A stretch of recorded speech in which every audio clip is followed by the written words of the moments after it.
Hello, everyone, and welcome back to another episode of Making Sense of Investing with Court. I am here, joined today again with Noah Brooks, Director of Investments here at Good Life, and we are in our newly renovated podcast Look room. around, right? It's looking fancy. Everything's looking good.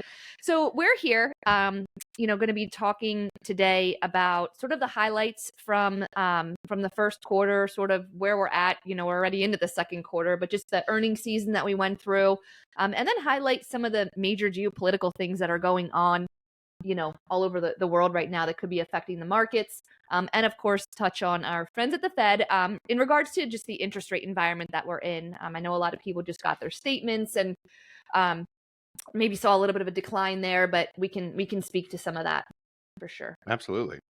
All right. So, Noah, earnings season is, well underway. I think most companies have reported by now. So do you want to just give an update as to what those earnings have looked like so far this quarter? Yeah, sure. Step back real quick. I mean, the entire market is based on forward cash flow and the earnings of companies. So there's a lot of other stuff that goes into it, wanting to buy a stock or sell a stock.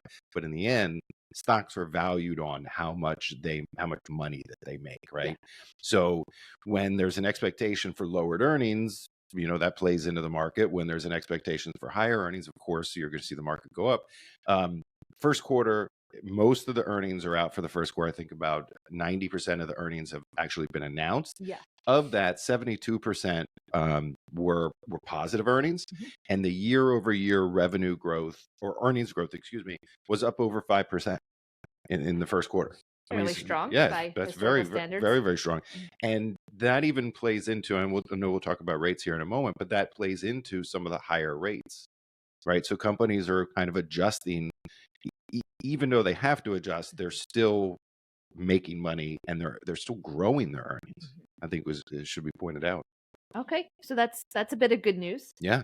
I think we kind of found ourselves, we have the beauty of being able to see investment accounts on a daily basis, and clients get their statements one time, a month. Sure. And they're just seeing that snapshot on that last day of the month. So, the first few weeks of April were pretty rocky there. There's volatility that was going on. And, I think there was this expectation of rate cuts. But as data was starting to come out, there was talks of, oh my gosh, we might actually increase rates again, and that was not at all part of the plan. So the first few weeks of April were not pretty. I know the April statements weren't great as a whole, but I will say things kind of shot back up towards the last probably 8 to 10 trading days. There's no April. question. So, if you look back to the beginning of the year, the first quarter was a banger, right? The market was up over 10%. Now, not everything. There was some outliers there, but overall, the S&P 500 was up over 10%. And it's really about expectations, right? Like, it's expectations for earnings, but it's expectations for everything. And so the expectations, going back to the Federal Reserve and lowering rates, were that there was going to be, let's call it a series of rate cuts, whether it was 5, whether it was 6, whether it was 4. And then we started getting some issues from a data standpoint, and short-term sentiment really moved, right? It flipped back, and April was down. S&P was down about 4% in April. And some of the reason that was, a lot of the reason was we had a hotter than expected CPI, right, which is inflation number. We'll talk about inflation here a little bit more in a moment, because it came out today. The next month came out today. And we had a really hot jobs report, which is like, well, that's good, right? So they had over 300,000 new jobs were added in April, in March. And then the market starts to go down. Well, the expectation is, okay, we have all these jobs being created, which is good, but it's more inflationary, right? yeah. So jobs being created, great, but it's inflationary. And so that kills the sentiment that the Fed is going to lower rates. It actually speaks to, oh, well, maybe the Fed, they're going to raise rates again. Are they done raising? And so that's really what the month of April was about, was kind of readjusting sentiment, trying to figure out what the Federal Reserve was going to do. And then we started to get economic data that contradicted that, and the sentiment shifted back again. So the first 9 days of May were positive, Yeah. 9 consecutive days in a row. That doesn't normally happen. And what we saw was a weaker than expected jobs report. So 230,000 were expected. We got 165,000, I think it was. Now that's still good, but it plays into, oh, okay, well, we're slowing down a little bit. Yeah. And that means the Federal Reserve is going to lower at some point. And I'm going to go into that because we're going to talk geopolitical, and we have an election coming up. Federal Reserve doesn't want to be seen as a political entity, if you will. We'll cover that in a little bit. But the data is kind of swinging back. And so we might as well stick with the inflation standpoint. So today we got the April CPI. And I just want to point this out to everybody. When we talk about inflation and the CPI, let's say coming down, that is not to be confused with prices coming down. I know we talked about this on our prior show, Yeah. Inflation increasing versus prices. Right. So it's the rate of increasing that's coming down. So in order for prices to come down, that rate of increase would have to be negative. It's really only ever happened a few times in the last 100 years. It happened in the Great Depression. It happened in 73, 74. It happened during COVID, and it happened during the global financial crisis in 08 and 09. It's not something that normally happens. We can get low inflation. We can even, get a 1% number year over year. But most things aren't going to come down in price. Now, there are certain things to do. Oil can operate in its own lane, right, without everything else. We saw Manheim used auto index come down 14% year over year. So that means there's a lot more cars being offered at a lower price, and that's great. It's great. That plays into CPI, to that basket of inflation numbers. But I just want to bring that up because people ask me, well, I don't see prices coming down. They're not. They're not. There's certain areas of the market they are, but overall prices are not coming down. They're just not going up as fast as they were. Yeah. And I think people are, feeling that. I sit with clients every single day and have great jobs, great careers, making good incomes. And it's like, there's nothing left at the end of the month for some people. It's an interesting spot that we're in, and going back to the market as a whole, typically that good data drives the market ahead. And now we've been in really the last almost 2 years. Good data has almost made the market go in the opposite direction, all because of the interest rate environment that sets up for, that data that's coming out. Yeah. Well, just to recap, I mean, we were in what they call ZIRP, which is zero interest rate environment, for 10 years. And businesses could borrow. And this is really kind of played into some of the excess that we saw in let's say, the meme stocks and, some of the individual securities out there. I talked about it on another podcast the other day, Peloton. Yeah. It was a high flyer. It was $140 a share. Now they're, near bankruptcy, $2 a share. I think they doubled the other day to $4. But, that really played in some of the excess because it's almost free money. It's a 1% or something, which really helped. It helped businesses. It helped people buy houses.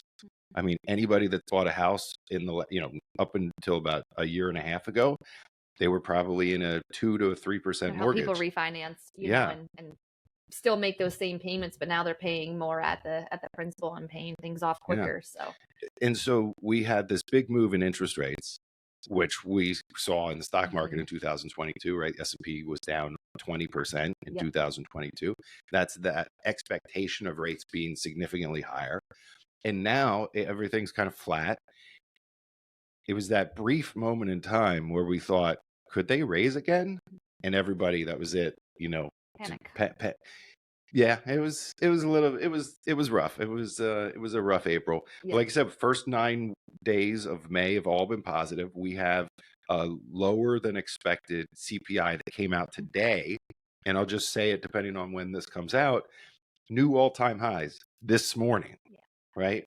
And so I did the NASDAQ hit all-time new highs yesterday yeah. Afternoon. So can you, while we are talking about, the NASDAQ especially, I think technology really drove the market, was kind of the headline story for the better part of the last year. But safe to say, I think that the market's expanding. It's the positive returns are coming from more broad areas. It's not just those 7 stocks, I think it was, that Yeah, returned. absolutely. Absolutely. Mid caps are up pretty dramatically. Year to date, they're up almost 9%. So we're getting some performance from other Which areas is of good. the market. But I know, we talked about AI earlier today and kind of going back and forth a little bit about that.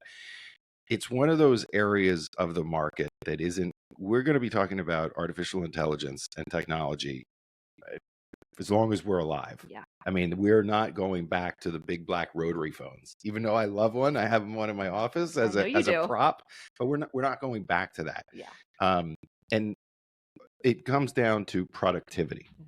right? So if we can increase productivity, in the end, we kind of increase earnings. Mhm. I mean, think about the 50s. I wasn't around, you weren't around, and people were using typewriters. When I first started at Prudential Securities in 1997, we were still typing checks on an IBM Selectrix, and actually ripping the check off and Giving triplicates, them to the clients that way. giving It's them pretty to the wild. clients. And now you like a typewriter, right? Yeah, absolutely. All of the productivity growth that we've experienced in the last 50 years has come from efficiencies from technology, whether that's in a manufacturing process and or whether that's in a communication process. Imagine a business years ago where you had to get somebody in a different part of the building. You had to give them information, and they had like things they would write on the pneumatic tubes to get to a different part. Now we have Teams or some type of instant messenger where you're just typing out, or of course email, and it plays into the entire artificial intelligence. So you remember Gordon Moore, right? No. No, he invented Moore's law. He's the co-founder of Intel, Okay. and Moore's law came out in the 60s and essentially said that the computing power of a chip semiconductor will double approximately every 2 years. And so in the beginning, you know, even though that it's still doubling, it was starting from a low spot because there was no computing power. And now we have a situation. I just talked to someone in the investment team yesterday. Their washer is connected to their phone. They could start their, I said, why do you want to start your phone on a washer? Or why do you want to use your phone to start a washer? He said, well, I don't really, but if I need to, I can put the clothes in. It's just everything is moving really fast, and artificial intelligence is maybe just another way of saying computer intelligence. I mean, it's artificial because it's not It's us, not us. but it's moving fast, and we're in the spot now where I kind of envision, I don't know, were you a Star Trek person? No. No, okay. Okay. Are you So shocked by that? I'm not shocked by it, but so in Star Trek, they would have, their little communicator, and they would be talking into it, and their computer would be talking back to them. Well, it's like, let's think about Alexa, right? Amazon Alexa on steroids. What I suspect is going to happen is we're going to get, so like now we have GTP and all of the big companies, whether it's Facebook or Grammarly, Google or yeah, Gemini. they're all coming out with Yeah. their own AIs. We're going to buy into one of those, and we're going to have a personal assistant, and we're going to name that personal assistant whatever we want it to be. But it's not just going to be assistant that will purchase flights for us or make reservations for dinner for us. It's going to be like a learning assistant. And I think this is a little bit creepy, but I think little kids are going to be born in the future with a personal assistant, a personal coach, a developer, and they're going to stick with that person from the time they're born. It's not a person. It's a robot. it's a voice from the cloud. Yeah. That's going to be their instructor. It's mind-boggling to think about it. I can see it happening though. I mean, I feel like you go on to a new web browser or something, and there's its own. Each company's come out with its own iteration of it, like fairly quickly. I mean, I know I'll sometimes go on, if you go on social media, and it'll say ask Meta, and it will create the post for you. Yeah. Gemini, I think, is through Google. Like, they all have their own version of this artificial intelligence, and it's definitely going to change a lot of things. I think education, everything. I mean, it's Well, pretty for unbelievable. people that want to send their kids or not send their kids to public schools and they want to teach from home, they're going to not have to do the teaching. They're going to have a teacher built Yeah, in. It's not Alexa, but it's going to be an yeah. AI teacher, Mhm. and it'll know everything about the child. It'll probably know everything about the family. Yeah, Um, it'll be like, what was the maid on the Jetsons? I can see her. I don't Yeah. know her name. Yeah, Rosie. I Yeah, I, yeah. th- I I think I think think so. it was Rosie. It'll be like Rosie in your house with you Yeah, all the time. yeah. And if you combine that with the Boston Dynamics robots, you will have a Rosie in your house. Okay. A little bit Agreed. scary there. A It little is a bit little bit scary. scary, but it is interesting as we'll finish up on this topic. But now I think teachers and professors in college have to actually input a lot of students' papers in to check for plagiarism to make sure that the robot didn't actually do the paper. Yeah. It's pretty interesting. I know my nephew's in college, and that's like a big thing. Like the professors are checking for plagiarism from AI writing these papers.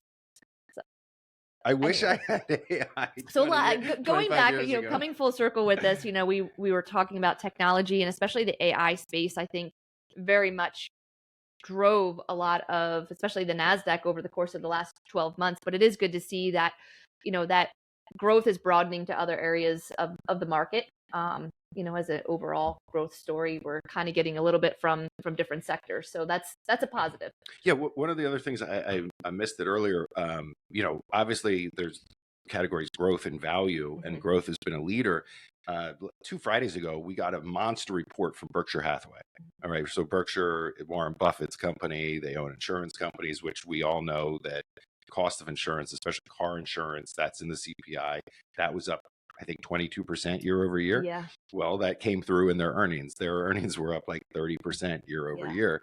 And it's kind of one of those things where you don't really hear about Berkshire too much, and then boom, they have this incredible quarter, and that's just what happened. So it is broadening out. It's the growth is moving to other sectors of the economy, not just technology. Which is what you want to see. I mean, technology is always going to be that growth story. It's the nature of that industry, but you do want to see broadening in other sectors of the Yeah, market. So that's all healthy. positive for sure. So I guess, starting at the beginning of the year, the Fed had mentioned that we were probably going to have some rate cuts. It's Yeah, now almost June, and yeah. we have not had one. And in fact, we just touched on the fact that there was fear that we could actually have one more rate hike. But I think, we might kind of hang out in this range for a little while and they might do nothing, which was also something we talked about on our last episode. So now that we are in June, we missed March being a time for a rate cut, probably not happening in June. What do you foresee in the coming months? So yeah, I mean, my vision is that I mentioned it earlier. The Fed wants to be seen as apolitical, right? They don't want to be seen to be helping the current guy or the next guy or whatever the situation may be. And so we have a very limited time before while they can do anything and not be seen as being political. So if I'm not mistaken, so we just had the meeting here in May. Obviously, they didn't do anything. There's a June meeting. There's a July meeting. There's not a scheduled August meeting. There's a September. And November 7th, I think. Yeah, November 6th and 7th. And so if they don't do anything next month, I don't think they're going to do anything until after the election. Mhm. So interestingly, you and I were looking at the Fed meetings earlier this week. The election is November 6th, 5th. Mhm. It's the second Tuesday in November. The Fed meeting starts the next day on the 6th. It would not surprise me if they do something at that meeting. It wouldn't surprise me if they don't do anything at that meeting, but the closer we get to the election, I think the less they want to do. They just don't want to be seen as political in any, no matter what you're looking at. I don't think they want to be seen as political. So if they don't do anything in June, I don't think they're going to do anything before the election. Okay. And then final thing before we wrap up, obviously interest rates have been headlining so much of the markets really the last couple of years, but there's also now international conflict sort of spreading. Do you see any spillover from some of that coming into the markets?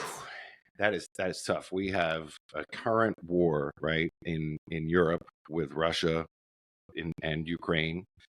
Russia being the aggressor, of course. We have a Middle Eastern conflict, which is hard to wrap your arms around, Yeah. and everybody has an opinion on it. I mean, it doesn't matter who you are; you have an opinion on it. But it's certainly something that it could expand to the other countries in the Middle East. Mhm. Um, I would tell you that just like 9/11, if something happens here on the ground, and I don't mean like a single individual, but something larger happens here on the ground, it's definitely likely to draw us further into a war. Mhm. And I don't think that's going to be positive. Um, I don't think that's positive. And then the third thing that you have, which is China going to invade Taiwan? I mean, it doesn't appear that it's going to happen now. Um, Everybody likes to throw around the word red lines. They're just creeping, right? And I don't expect them to do anything in the short term, but I expect them to continue to creep towards Put pressure. Taiwan. And at some point, probably when we're preoccupied with something else, that's when it happens. And of course, they want to go into Taiwan for the computing power, right? Taiwan Semi and the semiconductors and the manufacturing process.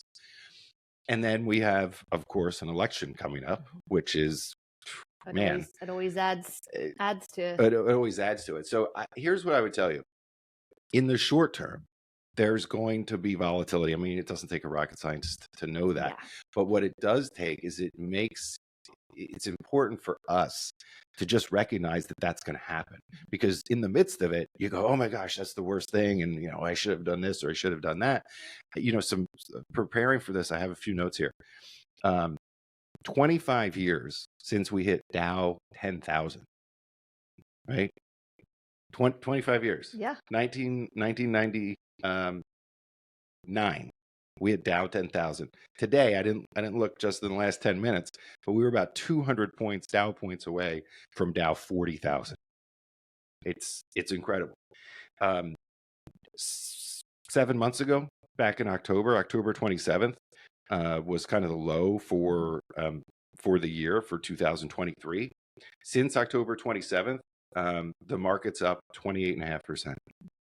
Since the beginning of 2023, the market's up 38%. And we still have a Ukrainian war. We now have a Middle Eastern war. And I mean, the market is always volatile. There's always reasons not to buy. There's always reasons to sell. But the compounding of returns is kind of the golden ticket. I mean, it's what we're here for. It's what we're here to do for clients. And so always reason to sell in the short term. I think in the long term, do not bet against the American economy. I agree with that. I mean, I don't think there's anywhere else that we can go while cash is attractive right now. And, we've been purchasing CDs, which 17 years in this business, and I started purchasing my first CDs in the last, 12 to 18 months. But I think it was a safe place to go where there was a guarantee. And we couldn't say that for fixed income, especially given where interest rates are at right now. We couldn't escape that volatility. So, while it's enticing to kind of stay in cash, to your point, like, don't bet against the US stock market for our long-term investors. And I consider, even a retiree that's in their mid 60s, that money still needs to last a 30 or 35-year retirement. Absolutely. So we can't abandon equities and can't abandon ship when things get scary, although it's enticing to do. It 1 or 2 points you miss every year, it compounds, can Here's what I become a found. lot of You money. always sound smarter listing the reasons that you should sell. Yeah. Always. And there's always reasons to list. Here's the 10 reasons why we should get out of the market right now. It's much harder being a long-term investor and staying invested, but in the end, it is the golden ticket. It is. And, it is the month of May, and there's, we'll kind of wrap up with this. There's always that sell in May and go away. And some people might be enticed to do that given that we're reaching all new highs and all these, different indexes. But again, the importance of staying invested for the long term, because you can't time getting back in at the right time. Look how the switch that happened from the end of or beginning of April to the end of April. If you would have just gotten scared and stayed on the sidelines, you would have missed this run up, and that's just in the last few weeks. So, Yeah. we're always going to continue to stay invested. It's up to myself and Noah and his team to make sure that we're allocating portfolios appropriately for risk tolerance overall and time horizon. But really, it's our bigger job for us to encourage everyone to stay the course and allow us to make the moves into the asset classes where we find opportunity in that near term. Absolutely. So to kind of wrap up, our main points today, markets are hitting all-time new highs, which is super exciting. Inflation we're getting a little bit of mixed data, if you would. But I think overall our position is the level that rates are at right now are probably here to stay, at least for the short term. We're not seeing rate cuts happening in the next month or two. And, expect volatility in the short term. It's part of investing, but I think there are a lot of things we're keeping our eye on, from geopolitical events to an election coming up, and just the general economic data that's coming out. Yeah. So. Well, Noah, thank you for joining me today. Thanks for having me. Appreciate it. And to all of you, thanks for listening. And I hope everyone has a wonderful summer. If I don't see you this summer and you have a normal fall review, have a wonderful summer. Enjoy the weather, and always reach out if you need anything from myself or my team.